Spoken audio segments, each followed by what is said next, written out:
Olá, bom dia a todos. Agradeço o convite e a oportunidade em nome do nosso presidente, Antônio Geraldo da Silva, e agradeço muito a participação e o interesse do nosso público. Estou aqui para falar de um tema que sou até suspeito, né? Eu estudo muito, eu pesquiso muito sobre emergências psiquiátricas e ficou para mim falar da importância do suicídio como uma emergência médica, né? Como deve ser o atendimento.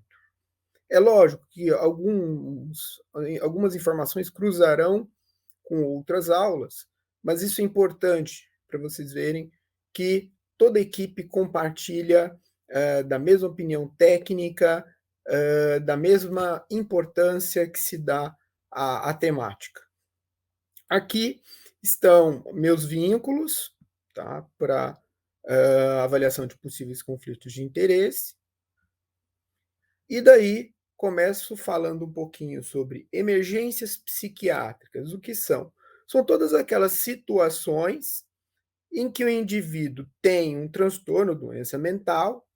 Esse transtorno, doença mental se agrava, então são consequências de doenças mentais, e chega ao ponto em que o indivíduo está em risco ou coloca as pessoas ao redor em risco. E para evitar dano, ele precisa de uma intervenção imediata, que o local ideal, né, cujo local ideal seria um pronto-socorro, apesar de existirem vários modelos. E quais são as principais emergências? O comportamento suicida, tema aqui do nosso curso, que envolve todas as modalidades, ideação, planejamento, tentativas, para evitar a fatalidade, que é o suicídio, agitação e agressividade, transtornos por uso de substâncias, o estado confusional agudo, os transtornos por ansiedade, transtornos psicóticos e as complicações dos transtornos de humor. Então, são emergências frequentes e os profissionais de saúde precisam ter treinamento para lidar com tais situações. Com relação à epidemiologia do suicídio, eu só queria acrescentar que ela é alta no mundo porque é uma das principais causas preveníveis de mortalidade em jovens. E nos últimos 20 anos, ela tendeu a ter quedas nas suas taxas em todo o mundo, mas houve aumento na América Latina. Como o Alexander falou, o Brasil é um país de proporções médias de suicídio, mas nós precisamos lembrar que é um país populoso. Então, em números absolutos, é uma parcela mundial, né, é uma grande quantidade de pessoas que acabam falecendo de uma condição que é prevenível e tem recurso. Existe ainda um dado, quer dizer, existem vários estudos, mas eu trouxe aqui um, que mostra que a redução de leitos de internação, às vezes, ela se correlaciona e ela impacta no número de suicídios subsequentes ao fechamento.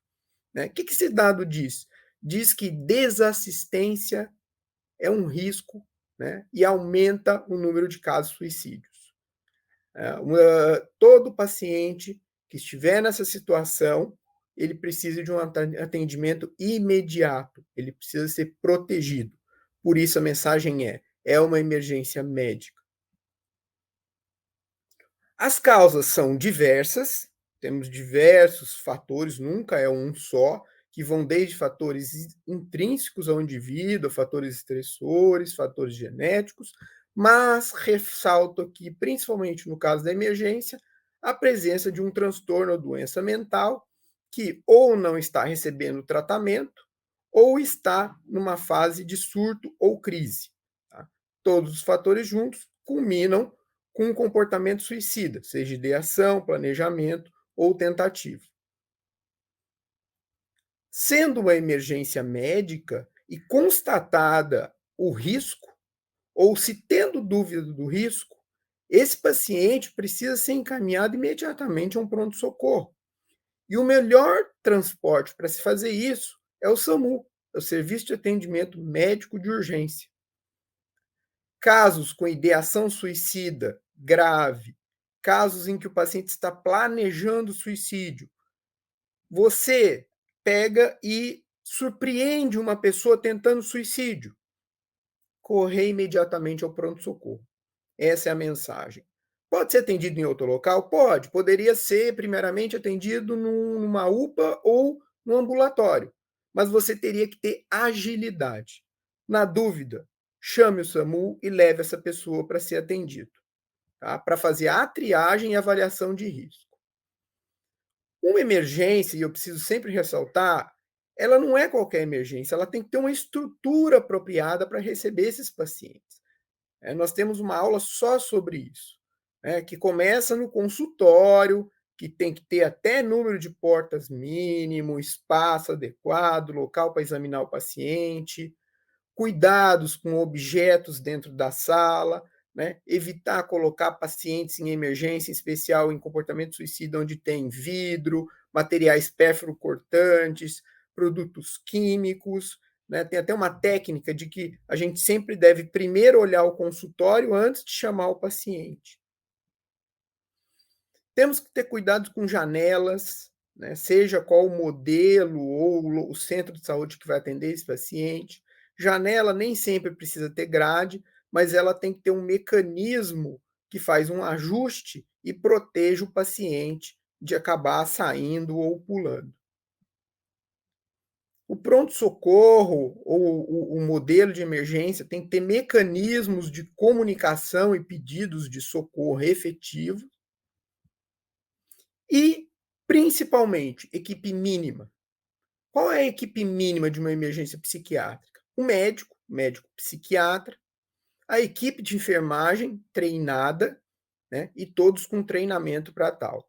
É importante também que a atendente tenha treinamento e o segurança, que geralmente é utilizado para proteger o patrimônio, também tenha treinamento, porque eles precisam aprender a reconhecer as situações de risco e como se portar perante tais pacientes. O que nós não devemos fazer? Tentar ser herói. Agir de forma não técnica, com conhecimento leigo, sozinho e forçando situações que não acabam bem. Então, nunca haja sozinho, peça ajuda e, como eu disse, na dúvida, chame o SAMU e encaminhe o paciente para um serviço de emergência. Esse serviço de emergência, ele também tem que ter aparatos médicos, porque faz parte da avaliação, a avaliação física do paciente. Pacientes que tentam suicídio muitas vezes estão intoxicados, eles podem ter sofrido traumas severos, eles podem ter deixado de cuidar da sua saúde física, deixado de tomar a medicação do diabetes. Então, tem que ter todo um aparato. Então, a mensagem não é um paciente que deve ser avaliado em qualquer local. Por fim, uma emergência, ela tem que ter protocolos. Protocolos que vão desde o treinamento verbal e abordagem técnica desse paciente, definição de como os casos são atendidos, e se forem recusados ou encaminhados, tem que ter um contato com a rede e saber para onde encaminha esse paciente. E eu já vou explicar para vocês por quê. Aqui cito a nossa diretriz, da ABP, de abordagem do comportamento suicida, são 2 artigos gratuitos no site do Brazilian Journal of Psychiatry. Você pode traduzir esses artigos com a ferramenta do Google Chrome, e o Ministério da Saúde também disponibilizou a versão traduzida no seu site. Então, ele tem a parte 1 e a parte 2, e fundamenta o restante da aula. Quais são os princípios do atendimento de um comportamento suicida, de um risco de suicídio? Primeiro, proteger a vida. Todas as nossas condutas é para proteger a vida do indivíduo, porque depois que ele comete suicídio, não há mais volta. Jamais minimize a tentativa. Paciente nem sempre lê livro, e às vezes ele tenta de forma que nós não aprovamos. né? Não fale nada, não minimize. O que interessa é a intenção do paciente. Sigilo, né? Então, sigilo acima de tudo, para não constranger o paciente e até estimular que ele busque ajuda, e empatia pelo sofrimento que ele está passando. É um paciente que está doente, é um paciente que, na verdade, não quer morrer, né? Se ele tivesse uma outra alternativa para aliviar aquilo que ele está sentindo, ele usaria, mas que ele quer tentar morrer para tirar aquela angústia dentro dele. Isso falam muito os sobreviventes das tentativas. Temos até termos mais técnicos para nomear o comportamento suicida. O suicídio completo, o suicídio, é quando o indivíduo consegue, né, e morre, ele abrevia a própria vida. A nossa ação tem que ser nesses 3 abaixo, que é para prevenir chegar nessa situação. Existe o planejamento, quando o indivíduo começa a preparar, né, como ele vai fazer o ato. Existe a tentativa de suicídio, são todos aqueles atos em que ele tenta abreviar a própria vida. E existe a ideação suicida. A ideação, o paciente tem desejos. Alguns pacientes podem ser graves, outros podem não ser. Por isso que a avaliação especializada ela é imprescindível. Na emergência, o que nós fazemos? Fazemos um diagnóstico diferencial, cuidamos da saúde do paciente, medimos sinais vitais, como eu falei, muitos estão intoxicados, estão politraumatizados, e junto a isso, nós começamos a estabelecer o que nós chamamos plano de segurança, tá? É a medida mais eficaz para prevenir suicídio na emergência. É começar a avaliar o paciente sobre a intenção de morrer, tentativas prévias, o risco futuro e já junto e desenvolvendo uma empatia, uma conversa e planejando o tratamento. Uma vez que eu fiz toda essa avaliação, eu vou escolher o melhor cenário, se é no ambulatório, se é manter o pronto-socorro ou se é internar, e seja qual for o local que ele for receber tratamento, eu sempre tenho que monitorizar esse paciente e acompanhar ele de perto. Na avaliação de risco, é importante estar ciente que é um paciente que está doente, que ele tem uma psicopatologia própria, então é normal que ele tenha constante sentimento de ambivalência, onde o querer viver e morrer sempre oscilam entre si ou se confundem. São pacientes que têm alta impulsividade e é no momento de maior impulsividade que a fatalidade ocorre, e são pacientes que têm uma grande rigidez, ou seja, eles têm uma rigidez ou uma resistência à mudança. Por isso que precisamos auxiliá-los. E nos casos mais graves, até considerar agir contra a própria vontade para proteger a vida. Uma lei muito importante, desculpa a palavra lei, né, só para reforçar a importância da medida. Pacientes com risco de suicídio devem sempre estar com acompanhantes. Então, são pacientes que, dentro do risco, não podem ficar sozinhos. Um dos objetivos do atendimento de emergência e dos pacientes mais graves é sempre ficar vigilante, não deixá-lo só. Dos fatores de risco, lógico que Alexander falou, mas eu vou complementar aqui de forma rápida, os transtornos ou doenças mentais são os mais importantes. Muitos já associam diretamente à depressão, mas a depressão, junto com o transtorno bipolar, representa aí 35% dos casos. Fora isso, temos vários outros diagnósticos e que precisam ser identificados, pois o tratamento é diferente. Então, é importante também, grande fator de risco, transtornos por uso de substâncias psicoativas, seja na intoxicação, na abstinência ou na dependência grave. E várias substâncias, álcool, cocaína, maconha, esquizofrenia e outros transtornos psicóticos, transtornos de personalidade, vários outros, como os transtornos de ansiedade, principalmente comórbidos, né, ou junto com outros transtornos mentais. Existem fatores sociodemográficos, né, a faixa do adulto jovem, o idoso e todas aquelas situações em que o indivíduo permanece sem suporte, mais sozinho.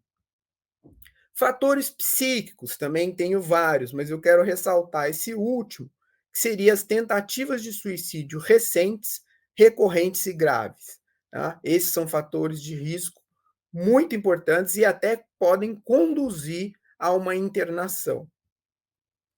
Doenças clínicas incapacitantes, né, todas aquelas que interferem nas atividades do dia a dia do paciente. Existem fatores de proteção. Tá? O fator de proteção ele não evita suicídio, mas ele ameniza fatores de risco. Vocês vão olhar aqui, temos religiosidade, escolaridade, cuidados com sono, desenvolvimento de habilidades de enfrentamento, mas um fator muito importante sempre se repete, é o tratamento. Então, uso de antidepressivos na depressão, uso de antipsicóticos para pacientes psicóticos, uso de lítio para transtornos de humor. Então, o tratamento específico para o transtorno do paciente é um grande fator protetor. E é nele que a gente tem que focar e oferecer ao paciente. Dado importante sobre lidar na emergência. Falar sobre suicídio não é iatrogênico. Tá? Existe estudo mostrando isso. Pelo contrário, né? Auxilia, ele dá alívio ao paciente. Então, não temos que ter medo. Lembrar que pacientes que planejam ou têm desejo de morrer, às vezes falam abertamente, têm uma comunicação direta, ou às vezes não, fazem uma comunicação indireta. Eles falam: eu não consigo passar por isso, eu não vejo nenhuma razão em continuar vivendo. E por isso que um especialista precisa avaliar esses casos. E há pacientes que nem comunicação indireta faz, ele age através de atos. Então, ele compra arma, ele junta remédios, ele escreve cartas, e todos esses precisam receber uma atenção específica. Na abordagem, o profissional começa com perguntas mais abertas, mais tênues, como: você tem planos para o futuro? A vida vale a pena ser vivida? Se a morte viesse, ela seria bem-vinda? E à medida que o paciente se abre, ele aprofunda, né, com perguntas mais diretas. Na emergência, nós classificamos o paciente em baixo, médio e alto risco. Baixo é aquele que não tem intenção de se matar no momento, aceita o tratamento ambulatorial e tem poucos fatores de risco. Médio é aquele que vai depender dos fatores de risco. Né? Se ele quer fazer o tratamento, ele tem suporte, ele pode fazer o tratamento ambulatorial. Caso contrário, devo considerar a internação. E alto risco é aquele paciente que fala que vai se matar, tem vários fatores de risco, e ele vai precisar, pelo menos inicialmente, de uma internação para protegê-lo, pois se ele receber alta, uma fatalidade vai ocorrer na sequência. Aqui temos os critérios de internação, não vou ler todos, mas principalmente aquele paciente que verbaliza e tem plano suicida, ou aquele que, independente de verbalizar ou não, tem várias tentativas recentes. Esses são pacientes de grande risco e precisam receber internação como medida de proteção. Aqui está o modelo do plano de segurança, é um modelo que se estabelece dentro da emergência e depois, junto com a rede, vai se fazendo atendimentos próximos, né, semanais inicialmente, depois você vai espaçando à medida que o paciente melhora. Quanto às abordagens, existem diversas, né, duas principais, as abordagens em psicoterapia, onde todas funcionam. O único detalhe é que hoje cada modalidade de psicoterapia é mais ou menos indicada para cada diagnóstico de cada paciente. E o mesmo sobre medicações, tá? Medicações não são panaceia, não tratam tudo. Cada medicação deve ser indicada segundo o diagnóstico do paciente. Por exemplo, carbonato de lítio previne suicídio e, mesmo assim, a longo prazo, em pacientes com transtorno de humor. Pacientes com esquizofrenia, a melhor opção é a clozapina, também podendo utilizar outros antipsicóticos. Então, a medicação de escolha é aquela voltada ao diagnóstico do paciente. 2 slides para finalizar. A Organização Mundial de Saúde, ela prima muito pela prevenção e promoção, né, que é o que estamos tentando fazendo aqui. E nesse quadro vocês podem ver, olha que interessante, previne o suicídio, o screening, né, o rastreio, intervenções breves, intervenções que encorajam a busca de tratamento, o plano de segurança, e abordagem de transtornos por uso de substâncias. Tudo isso é feito na emergência. Então, vejam a importância da emergência, até mesmo na prevenção de fatalidades. E termino aqui lembrando que suicídio é uma emergência médica e o comportamento suicida, ou seja, o risco, né, o plano, a tentativa, a ideação grave, ela é um risco, precisa de atendimento especializado e é de notificação compulsória. Precisa ser feita em até 24 horas e é com esses dados que a Organização Mundial de Saúde, o Ministério de Saúde, faz o planejamento em saúde pública. Encerro por aqui, agradeço a oportunidade e fico aberto a perguntas.